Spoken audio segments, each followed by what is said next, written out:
Okay, part two. Still at Hyde Park. A couple of minutes have passed. I was up there, and my dogs just took me for a walk down the hill, and now they are there next to the beautiful lake. It's a nice quiet spot, so we can have a little chat. And look at this tree behind me. Last time I was here, I actually climbed that tree just because I felt like it, and I think it's important for us to remind ourselves of our inner child, if you like. Oh, look at this beautiful bird. Wait there. Look at the colours. People that know me and people that have been listening to me know that I absolutely adore nature. I like being with nature. Quite often on my own. Not talking. I do actually have my quiet moments, I assure you. I know people don't really believe me when I say that, but you must believe me because it's true. Okay, I'm going to put it down now and I'm going to stabilise the camera, and hopefully I'm not going to fall over today. So anyway, like I said, I've been dealing with a lot of personal issues. I give you a little bit of insight into it, but I don't really want to heavily go into that, because you're not interested, perhaps. And people have a lot going on in their lives right now, which I do care about, of course. And yeah, when I put these on YouTube, I put not for children, not made for children. And the reason I do that is because I am all about the children. I am all about liberating the children, letting our children of the world run free without fear. But the audience that I'm hoping for are the actual, parents of these children, because this is very much an adult topic, and it needs to.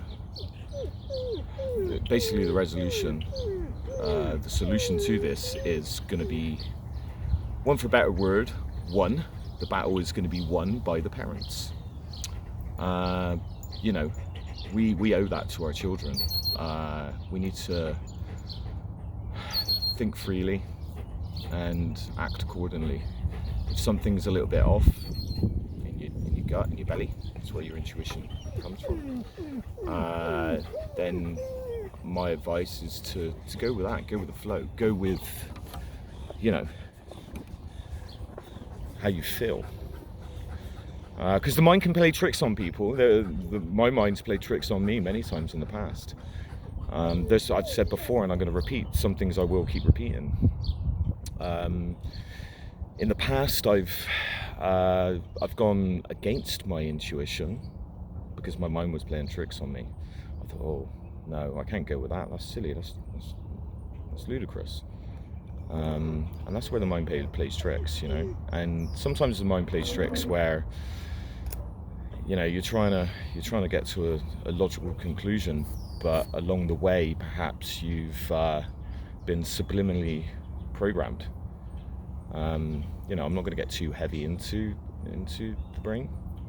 I understand it more now than I ever have in my life, through thousands of hours of research, and actually, curing myself from the ailments that I've, as I've said, suffered. Sorry, my dogs are tying me up, and my boy is trying to get out. Sorry about that. So yeah, anyway, I just really, and he's out again. I need to tell people that I've tried everything. Going to my Alaska Malamute, I've tried everything to keep him in his harness, but nothing works, because he is actually, I think, Houdini reincarnated. You would be surprised the small gaps that he's managed to squeeze through. It's almost like he, I don't know, dislocates his bones. I don't know what to say to you. I really don't. But I need to get him back on the leash before he terrorizes people. So anyway, yeah, I think we'll end it there for now. Maybe there'll be a part 3 in a minute when I get him back. Oh, here's Marshall, my golden boy. Yeah, my golden boy. They know better. They know what's going on. They're smart. They're connected to everything. Here we go. I've got him back now. Let's put him in. Oh, whoa. I hope you're enjoying this. I'm pretty relaxed about it because I know I'll get him back. He's just playing with me. If I was a dog, I think that'd be me. Hey, I've escaped. Look at me. I'm weeing on a tree. Come and get me. Yeah. But, you know, he's a very kind, loving, wonderful animal. So he won't get told off. I'll just have a few words with him. He doesn't speak our language, but I know he listens. And ignores. Because he thinks he knows best, I guess. Or does he? So yeah, let's get him back on. See, look, no protest. Mr. Shadow, get him back in his harness. And I'm sorry. I'm just going to put that up. We'll put him in. There we go.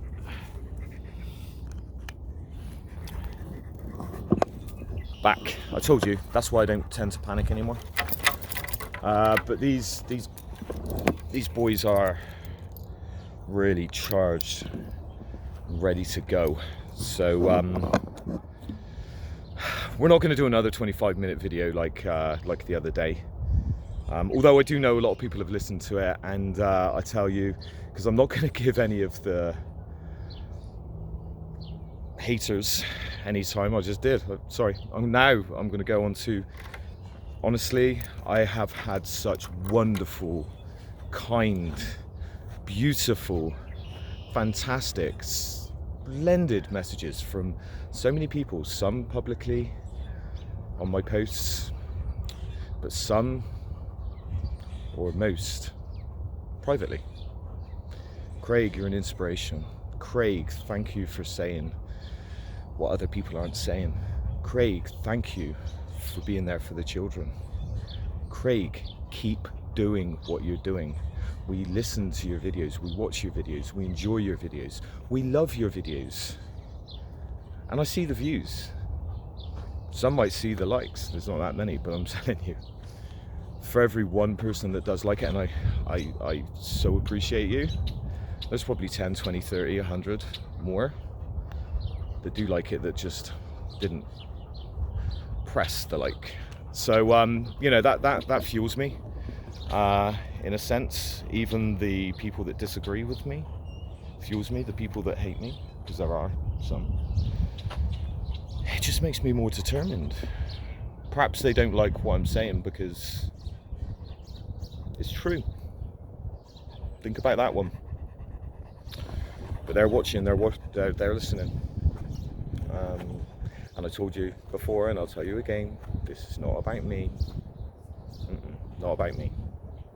I told you the hardest thing that I had to do in all this, it wasn't the cycle, that was easy, apart from Friday, that nearly killed me.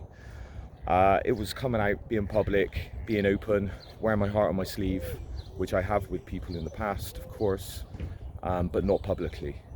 I've never put myself out there for potentially thousands, millions, ever. Because I guess I was a little bit fearful of ridicule, because it hurt.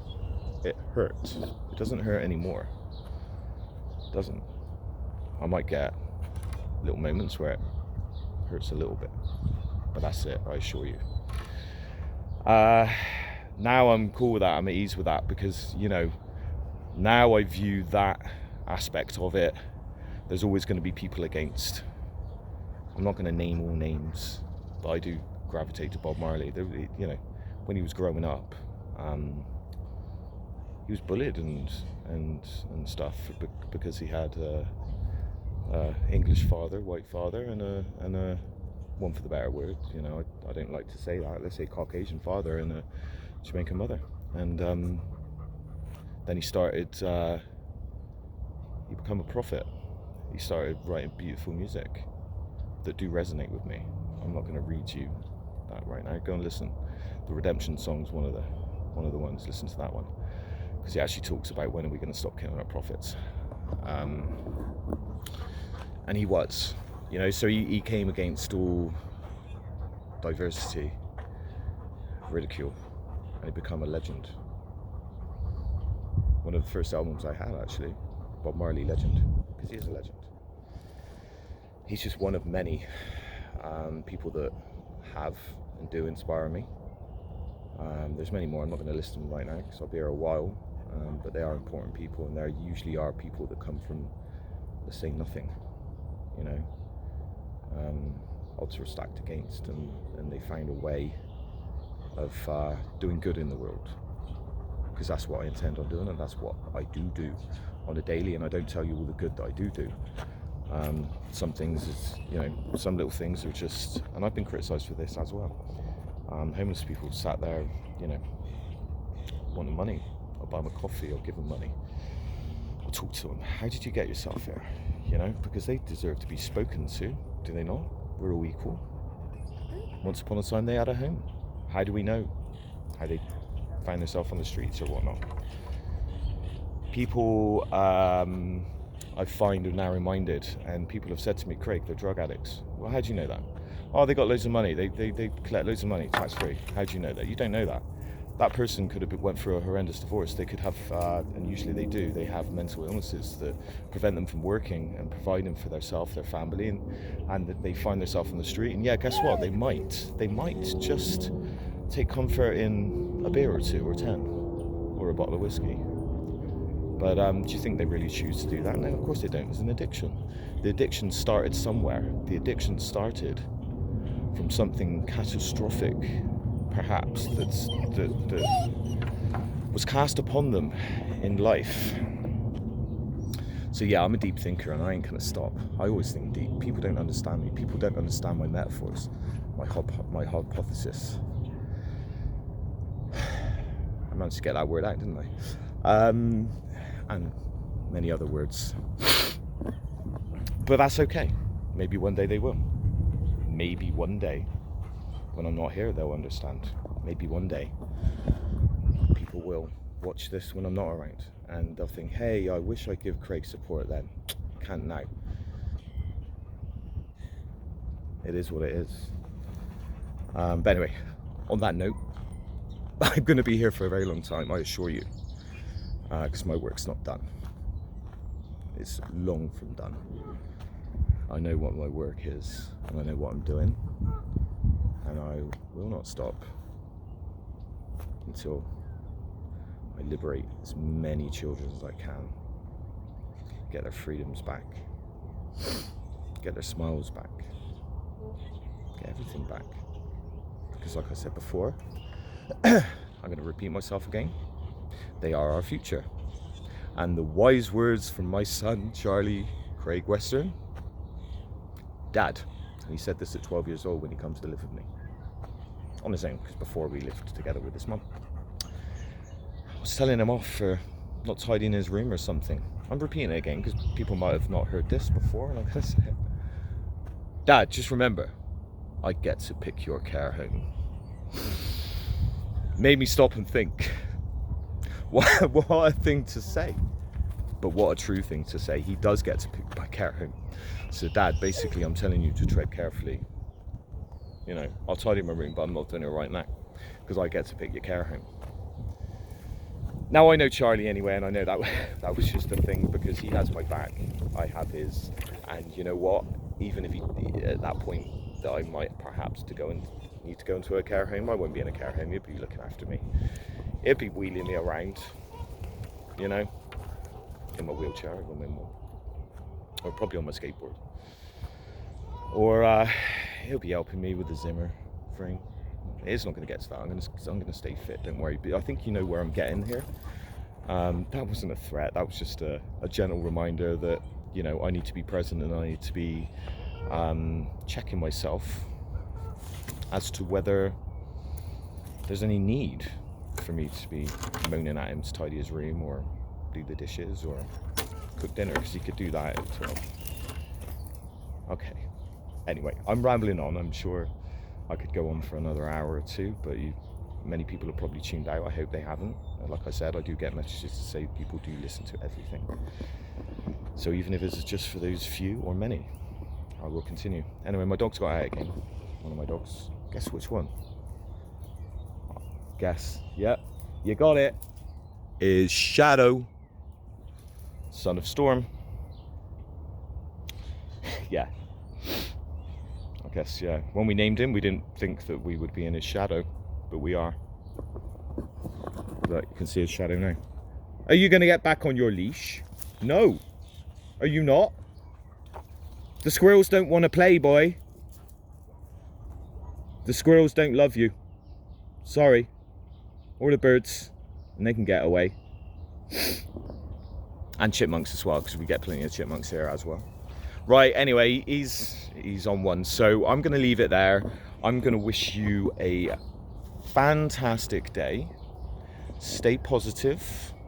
Stay healthy. Do things to make yourself healthy, like walk with nature, or climb a tree, or do whatever your heart desires. I'm sending an abundance of peace, love, and respect. And I'll see you all soon. Ciao.